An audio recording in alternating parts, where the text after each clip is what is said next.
Assalamualaikum warahmatullahi wabarakatuh. Bagaimana kabarnya semuanya anak-anak?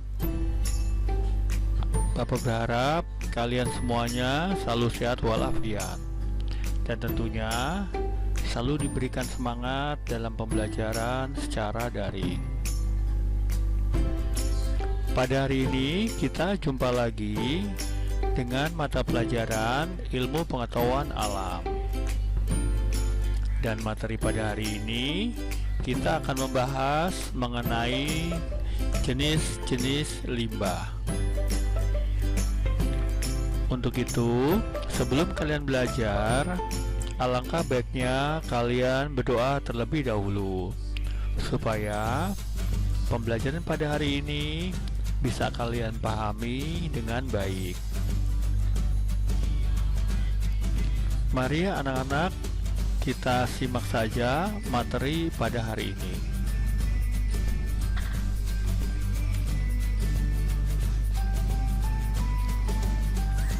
Limbah. Limbah itu adalah merupakan buangan yang kehadirannya pada suatu saat dan tempat tertentu tidak dikehendaki lingkungannya karena tidak mempunyai nilai ekonomis. Jadi itu adalah spesifikasi mengenai limbah.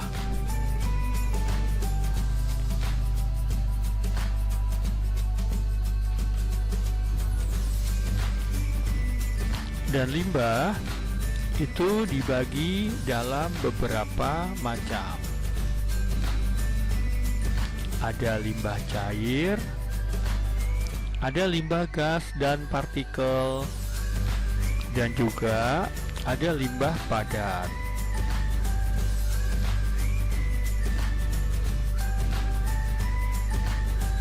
Bisa kalian amati gambar di layar monitor kalian.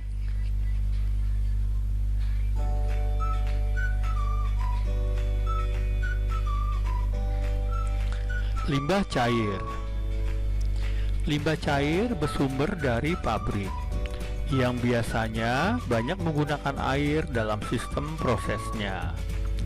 Di samping itu, ada pula bahan baku mengandung air, sehingga dalam proses pengolahannya, air harus dibuang. Air terikat dalam proses pengolahan, kemudian dibuang. Misalnya, ketika dipergunakan untuk mencuci suatu bahan, sebelum diproses lebih lanjut, air tersebut ditambah bahan kimia tertentu, kemudian diproses dan setelah itu dibuang. Semua jenis perlakuan ini mengakibatkan buangan air. Jadi, limbah cair itu merupakan sisa dari suatu kegiatan yang berwujud cair dan bercampur dengan bahan-bahan buangan lainnya yang larut ke dalam air.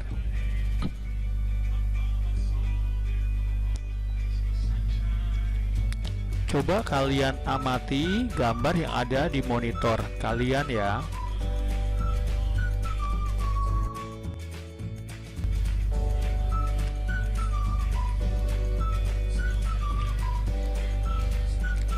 Gambar di layar monitor kalian itu adalah salah satu pencemaran limbah cair.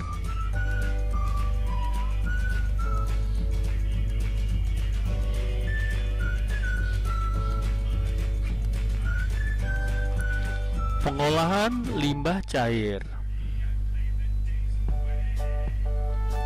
Pengolahan limbah cair itu terdiri dari pengolahan primer, pengolahan sekunder, pengolahan tersier, disinfeksi, dan pengolahan lumpur.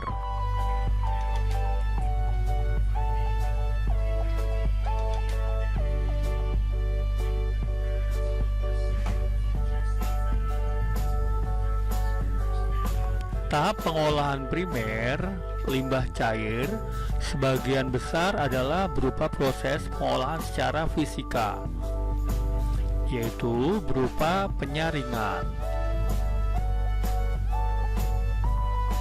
Sedangkan pengolahan sekunder adalah tahapan pengolahan sekunder, yaitu merupakan proses pengolahan secara biologis,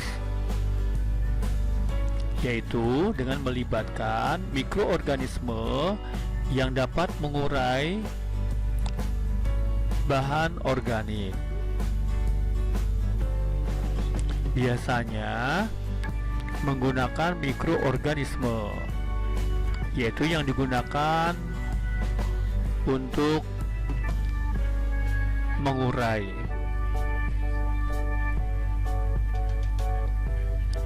Yang berikutnya adalah pengolahan tersier. Pengolahan tersier dilakukan jika setelah pengolahan organisme dan sekunder.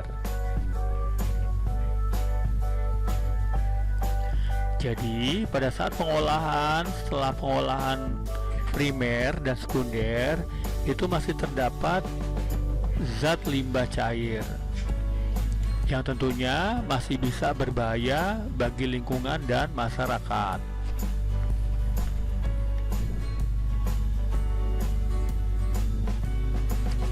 Berikutnya adalah disinfeksi. Disinfeksi itu merupakan pembunuhan kuman, bertujuan untuk membunuh atau mengurangi mikroorganisme. Jadi tentunya mikroorganisme yang ada dalam lingkungan limbah cair.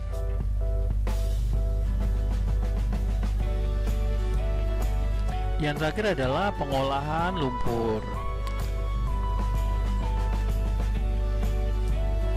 Setiap tahap pengolahan limbah cair, baik primer maupun sekunder atau maupun tersier, akan menghasilkan endapan atau yang disebut dengan lumpur. Jadi lumpur tersebut tidak dapat dibuang secara langsung, melainkan harus diolah terlebih dahulu.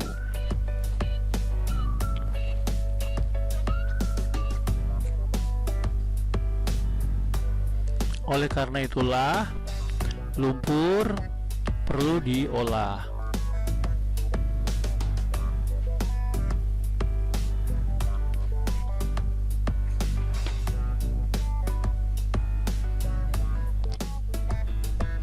Yang berikutnya adalah limbah gas. Udara adalah media pencemar untuk limbah gas. Limbah gas atau asap yang diproduksi pabrik keluar bersamaan dengan udara.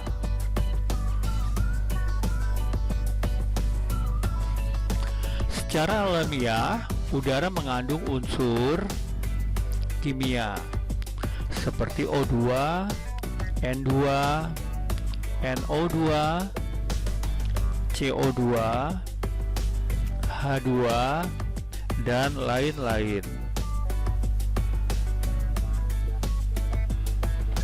Penambahan gas ke dalam udara melampaui kandungan alami, akibatnya kegiatan manusia akan menurunkan kualitas udara.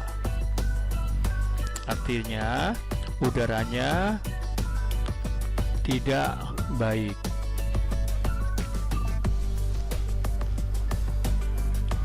Jadi, limbah gas adalah limbah yang berwujud gas, terdiri dari berbagai macam senyawa kimia, dan memanfaatkan udara sebagai medianya sehingga dapat menyebarkan dengan mudah dalam wilayah yang luas, sehingga kualitas udara yang dihirup oleh manusia atau makhluk hidup kurang baik.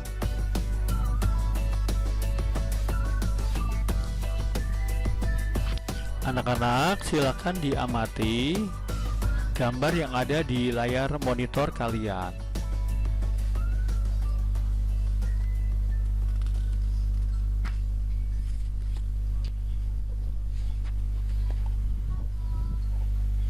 Pencemaran melalui udara itu bisa berupa partikel dan gas. Dan tentunya pencemaran melalui udara hanya dapat dirasakan melalui penciuman. Untuk gas tertentu ataupun secara langsung.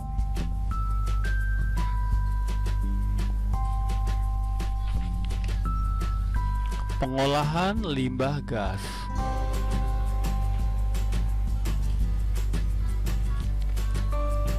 Pengolahan limbah gas dapat dilakukan dengan dua cara. Yang pertama, dengan mengontrol emisi gas buang. Biasanya emisi gas buang ini dihasilkan oleh kendaraan atau pabrik. Yang kedua,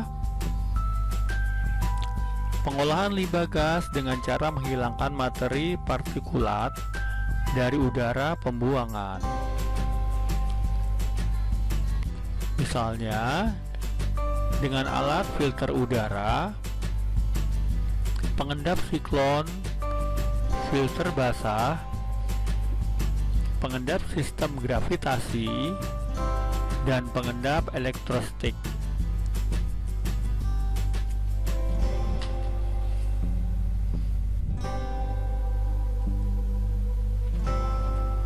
Yang berikutnya adalah limbah padat. Limbah padat adalah hasil buangan industri berupa padatan, lumpur, bubur yang berasal dari sisa proses pengolahan. Limbah ini dapat dikategorikan menjadi dua bagian, yaitu limbah padat yang dapat didaur ulang dan limbah padat yang tidak dapat didaur ulang.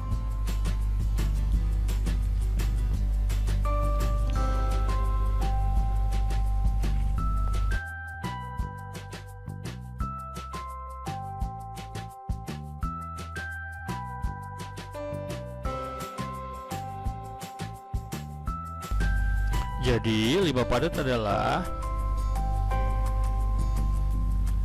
limbah padat atau yang sering disebut sampah, yaitu merupakan limbah yang berwujud padat dan biasanya bersifat kering serta tidak dapat berpindah atau menyebar jika tidak ada yang memindahkan.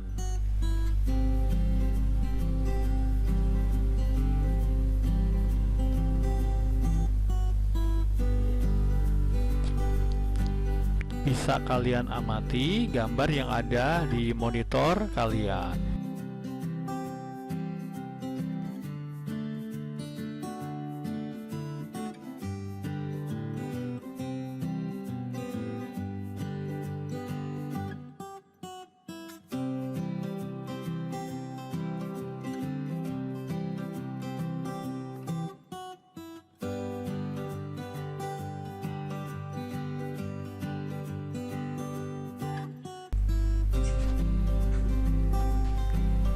Pengolahan limbah padat. Pengolahan limbah padat dapat dilakukan dengan 4 cara. Yang pertama, dengan sanitary landfill. Pada metode ini adalah sampah ditimbun dalam lubang yang dialasi lapisan lempung dan lembaran plastik untuk mencegah perembesan hingga ke tanah. Yang kedua, dengan insinerasi. Insinerasi adalah pembakaran sampah atau limbah padat yang menggunakan suatu alat yang disebut dengan insinerator. Kelebihan dari proses insinerasi adalah volume sampah berkurang sangat banyak, mencapai 90%. Selain itu, proses insinerasi menghasilkan panas yang dapat dimanfaatkan untuk menghasilkan listrik atau untuk pemanasan ruangan. Yang ketiga adalah pembuatan kompos.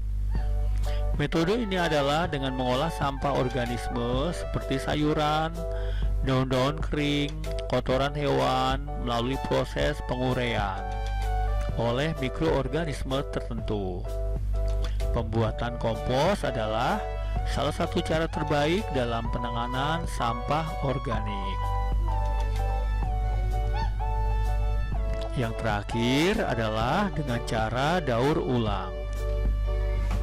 Daur ulang merupakan proses untuk menjadikan suatu bahan bekas menjadi bahan baru dengan tujuan mencegah adanya sampah yang sebenarnya dapat menjadikan sesuatu yang lebih berguna, mengurangi penggunaan bahan baku yang baru, mengurangi penggunaan energi, mengurangi polusi, kerusakan lahan, dan emisi gas rumah kaca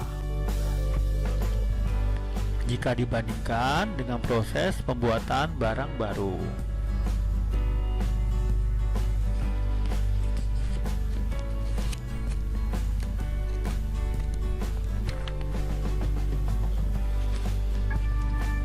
Sekian saja materinya pada hari ini ya.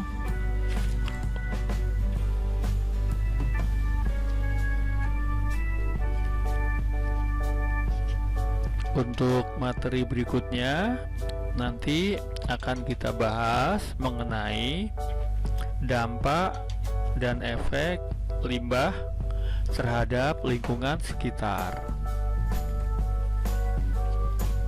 Cukup sampai di sini aja materi yang bisa Bapak berikan, dan tentunya semangat dalam pembelajaran di masa daring. Sekian saja Bapak akhiri. Terima kasih. Wassalamualaikum warahmatullahi wabarakatuh.